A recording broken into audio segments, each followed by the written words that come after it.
Bismillahirrahmanirrahim. Assalamu alaikum dear student. You are watching math by Gul Hassan. Welcome to the lecture number 7, exercise 1.1. Question number 3 part A. Express the perimeter P of square as a function of its area A. Question की statement ये है कि हमने square का जो perimeter है उसको show करना है कि वो डिपेंड करता है एरिया ए पर। पेरीमीटर की वैल्यू जो है वो एरिया ए पर डिपेंड करती है, यानी अगर स्क्वायर का एरिया ए बड़ा होगा तो पेरीमीटर ज़्यादा होगा, और अगर स्क्वायर का एरिया ए छोटा होगा तो पेरीमीटर भी छोटा होगा। तो हम ये एक स्क्वायर ले लेते हैं जिसकी हर साइड जो है वो x के इक्वल है। आपको पता है कि स्क्वायर की चारों साइड इक्वल होती हैं और उनका हर साइड के दरमियान जो एंगल होता है वो 90 डिग्री होता है। ठीक है, तो let square with each side x। Then perimeter किसके इक्वल होता है? हमने p को सपोज कर लिया पेरीमीटर। पेरीमीटर जो है वो बाउंड्री की टोटल लेंथ है, यानी ये यहाँ से ये साइड एक है ये x, ये दूसरी साइड भी x है, x plus x plus x plus x, तो ये चारों साइड की लेंथ हो जाएगी total length of boundary x plus x plus x plus x, तो ये 4x के इक्वल है। वैसे आप जानते हैं कि पेरीमीटर का हम ये फार्मूला भी लिख सकते हैं 2 टाइम्स लेंथ प्लस विड्थ, क्योंकि स्क्वायर में लेंथ और विड्थ इक्वल हैं, जो कि हमने x के इक्वल ली हुई हैं, तो ये 2 टाइम्स 2x 2.2x 4x के इक्वल आ गए। तो पेरीमीटर की वैल्यू आ गई 4x। इसका मतलब ये हुआ कि यहाँ देखें कि पेरीमीटर जो है वो साइड x के ऊपर डिपेंड कर रहा है, तो p हम लिख सकते हैं p is a function of each side. तो इसका मतलब ये हुआ कि पेरीमीटर जो है वो फंक्शन है ईच साइड का। अब एरिया ऑफ द स्क्वायर हम ले लेते हैं a। Let area of square a, तो a को हम लिखते हैं स्क्वायर का एरिया हो या रेक्टेंगल का एरिया हो लेंथ डॉट विड्थ, क्योंकि स्क्वायर का एरिया ले रहे हैं तो इसकी लेंथ और विड्थ इक्वल होगी x डॉट x स्क्वायर के इक्वल आ जाएगा। तो a की वैल्यू आएगी x स्क्वायर, यहाँ से x की वैल्यू निकालें, दोनों तरफ स्क्वायर रूट ले लें तो x आएगा a पावर 1/2। तो अब ये x की वैल्यू जो है आपने पेरीमीटर में पुट कर देनी है, p इक्वल 4x, तो यहाँ आ जाएगा p इक्वल 4 डॉट x की वैल्यू a पावर 1/2, तो यह आएगा 4a square root 4 dot square root a। तो इसका मतलब है p की वैल्यू आ गई 4 स्क्वायर रूट a। तो p की वैल्यू जो है डिपेंड कर रही है एरिया पर, p depend on area a, यानी कि कैसे डिपेंड कर रही है? अगर एरिया a की वैल्यू ज़्यादा होगी तो p ज़्यादा होगा, अगर एरिया a की वैल्यू कम होगी तो p कम होगा। इसका मतलब ये हुआ कि p जो है वो फंक्शन है एरिया a का। पार्ट बी है express the area A of circle as a function of its circumference C, यानी कि हमने एरिया ए सर्कल का जो लेना है वो फंक्शन शो करना है कि वो सर्कल के सर्कमफ्रेंस का फंक्शन है, यानी कि एरिया ए की वैल्यू जो है वो डिपेंड करती है सर्कल के सर्कमफ्रेंस पर। हम एक सर्कल ले लेते हैं जिसका रेडियस r है। Then area A equal area of circle, A को हम सर्कल का एरिया सपोज कर लेते हैं। ये सर्कल है, इसका रेडियस हमने r ले लिया और इसका सेंटर जो है वो O है। सर्कल का एरिया होता है पाई r square, area of circle equal pi r square, और c को हम सपोज कर लेते हैं सर्कमफ्रेंस ऑफ सर्कल। c की वैल्यू जो है ये है 2 पाई r। सर्कमफ्रेंस जो है सर्कल की टोटल बाउंड्री होती है, सर्कमफ्रेंस जो है सर्कल की टोटल बाउंड्री है। अगर फर्स्ट करें मैं ये पॉइंट जो है सर्कल का ए ले लेता हूँ और इसको मैं कट करके स्ट्रेट कर लेता हूँ, तो ए से ए तक, यानी कि ये इस ए से लेकर वापस मैं दोबारा ए पर आ जाऊँ, तो ये जो टोटल लेंथ होगी अगर मैं इसको स्ट्रेटन कर लूँ तो टोटल लेंथ बनेगी 2 पाई r। ये सर्कमफ्रेंस है, तो c इक्वल 2 पाई r। यहाँ से r की वैल्यू फाइंड आउट कर लें, r इक्वल c/2 पाई। तो r की ये वैल्यू इक्वेशन नंबर 1 में पुट कर दें, put value of r in equation 1, तो a इक्वल आएगा हमारे पास पाई c/2 पाई होल स्क्वायर, तो यह आ जाएगा पाई c square over 4 pi square. तो पाई से पाई कैंसिल आउट हो जाएगा, नीचे 2 फैक्टर है पाई के ऊपर 1, तो एक फैक्टर कैंसिल आउट, तो ये आंसर आएगा c स्क्वायर ओवर 4 पाई।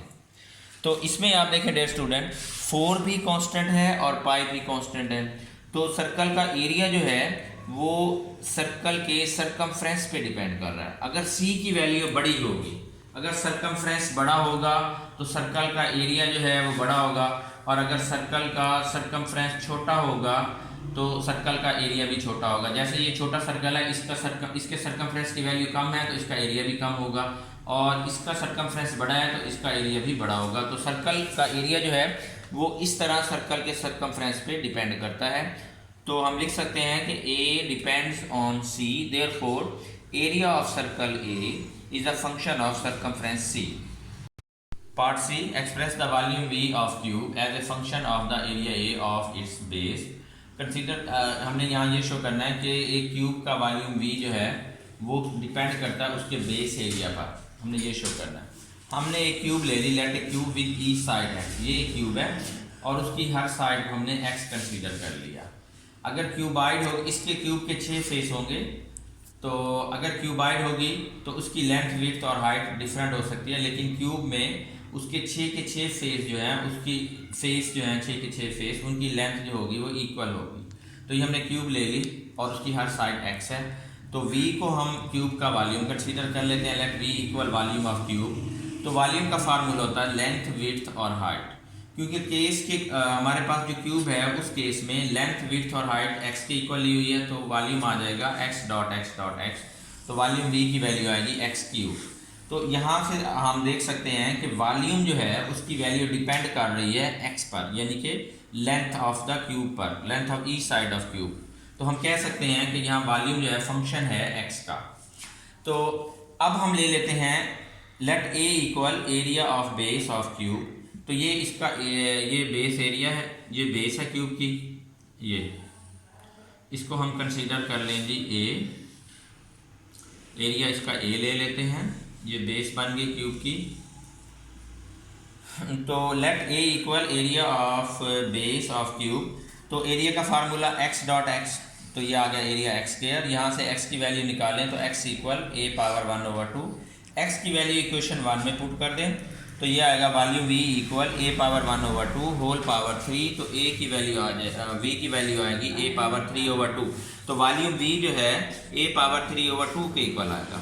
तो यहाँ पर वॉल्यूम v जो है डिपेंड कर रहा है एरिया a पर, डिपेंड ऑन एरिया a। तो हम कह सकते हैं कि v is a function of base area a।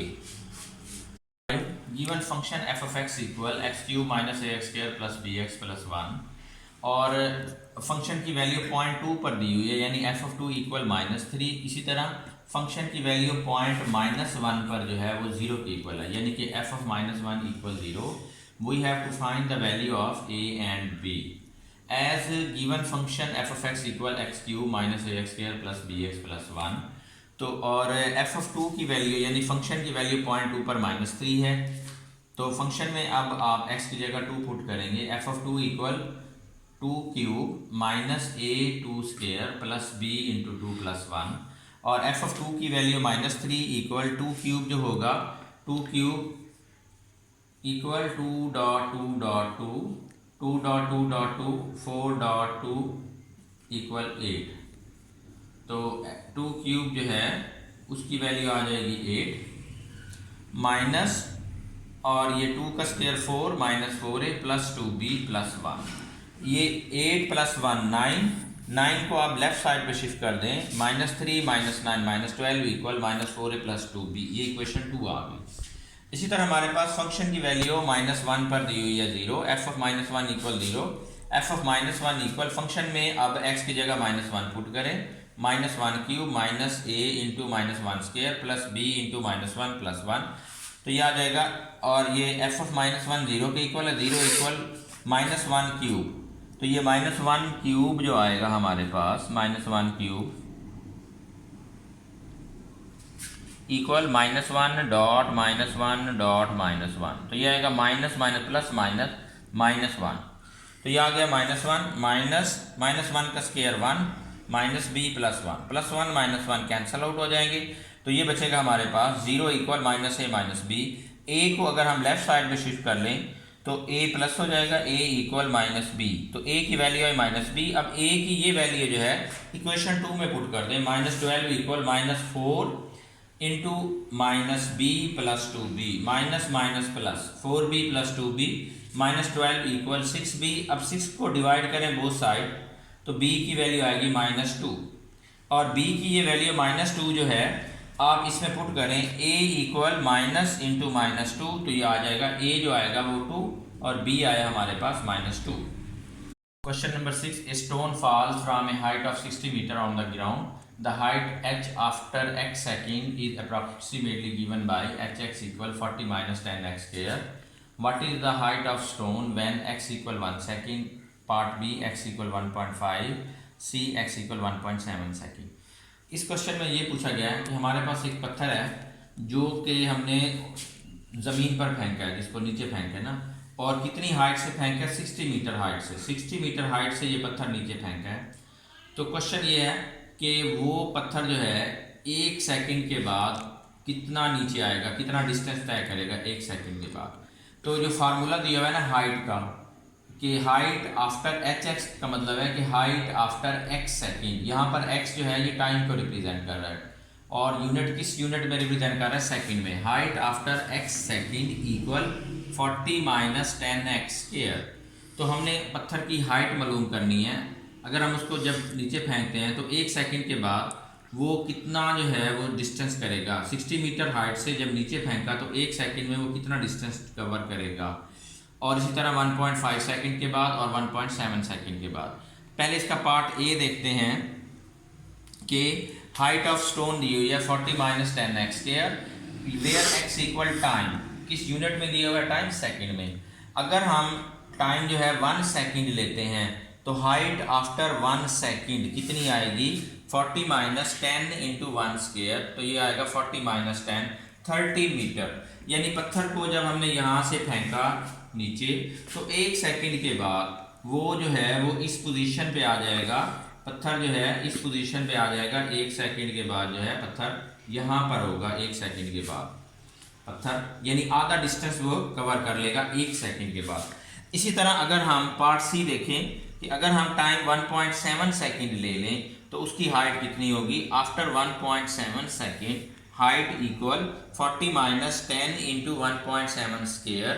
तो ये आएगा 40 माइनस 10 इंटू 1.7 का आप स्क्वायर लेंगे तो ये आएगा 1.7 को 1.7 से मल्टीप्लाई करें तो ये आएगा 2.89. तो ये आ जाएगा जी 40 माइनस 10 टाइम्स 2.89, 40 माइनस 28.9. तो ये आएगा जी 11.1 मीटर. ये आंसर आ जाएगा 11.1 मीटर इसका.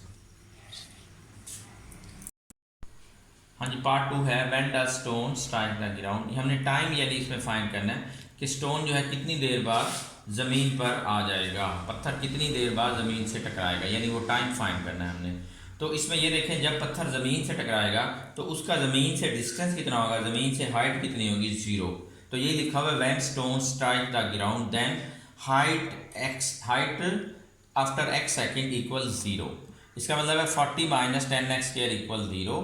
तो ये फैक्टर आप राइट साइड पे शिफ्ट कर सकते हैं. 40 equal 10x square, both side divided by 10, तो x स्क्वायर इक्वल 4. तो x की वैल्यू आएगी प्लस माइनस 2.